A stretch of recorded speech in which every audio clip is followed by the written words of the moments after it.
नमस्कार। नित्य दर्शन से जुड़े सभी श्रोताओं का स्वागत है। आज हम जानेंगे संयुक्त हिंदू परिवार में मिताक्षरा और दाई भाग दो संप्रदायों का वर्णन के बारे में।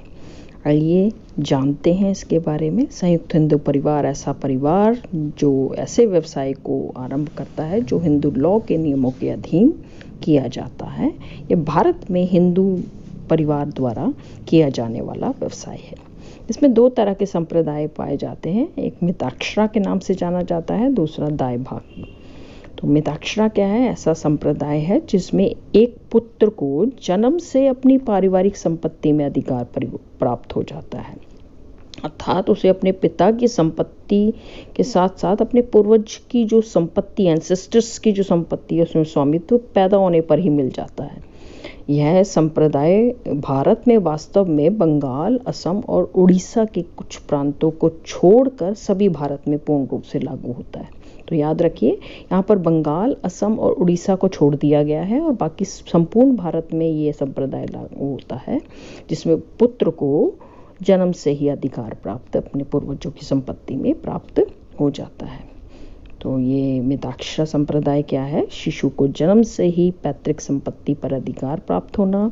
इसके अंतर्गत जब पुत्र वयस्क नहीं होता तो पिता द्वारा ही पैतृक संपत्ति को चलाया जाता है, प्रबंध किया जाता है। और पुत्र जैसे ही वयस्क हो जाता है, पारिवारिक संपत्ति में वो अपने हिस्से की मांग कर सकता है। इसके अंतर्गत परिवार के सदस्यों को प्राप्त होने वाले लाभ जो होते हैं वो अनिश्चित होते हैं। जितनी संपत्ति होगी उतना मिलेगा, कम संपत्ति कम लाभ, अधिक संपत्ति अधिक लाभ, इसलिए निश्चित नहीं है, अनिश्चित होता है। परिवार के किसी भी सदस्य की मृत्यु हो जाने पर अन्य सदस्यों के हितों में इसमें परिवर्तन नहीं होता। तो ये संपूर्ण मिताक्षरा संप्रदाय है जिसका वर्णन मैंने आपको बताया। अब हम देखते हैं दाई भाग। मैंने आपको बोला था कि बंगाल, असम, उड़िया को छोड़कर मिताक्षरा लागू होता है। तो बंगाल, असम, उड़ीसा में क्या लागू हो रहा है? दाई भाग। तो दाई भाग ऐसा संप्रदाय है जो भारत के उड़ीसा, बंगाल और असम में लागू होता है। इसमें ठीक ये मिताक्षरा को उल्टा है। इसमें पुत्र को जन्म से अधिकार प्राप्त नहीं होते।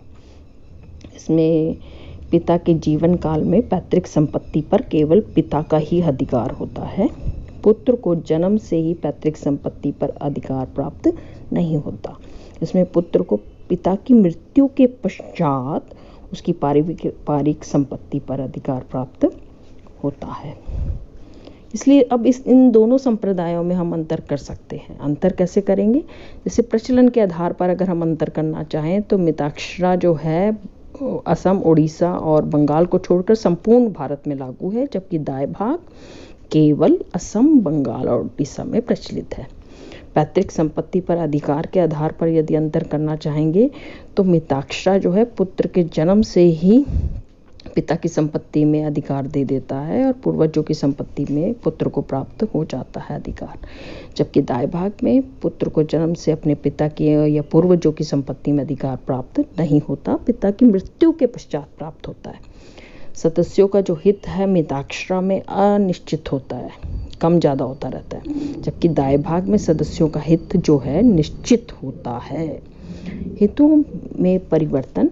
मिताक्षरा के अनुसार परिवार के किसी भी सदस्य की मृत्यु होने पर या अन्य सदस्यों के हितों अर्थात व्यवसाय से प्राप्त होने वाले लाभों में परिवर्तन हो जाता है, जबकि दाई भाग में परिवार के किसी भी सदस्य की मृत्यु होने पर अन्य सदस्यों के हितों में परिवर्तन नहीं होता। तो इस प्रकार से हम इन संप्रदायों में अंतर भी कर सकते हैं। तो इस प्रकार हमने जाना कि संयुक्त हिंदू परिवार व्यवसाय में ये दो संप्रदाय किस तरह से अपना योगदान देते हैं। अगला विषय हमारा साझेदारी व्यावसायिक संगठन के ऊपर होगा। इस विषय को सुनने के लिए आपका बहुत बहुत धन्यवाद। इस चैनल को लाइक, सब्सक्राइब और शेयर करना ना भूलें। बने रहिए नित्य दर्शन पर। धन्यवाद।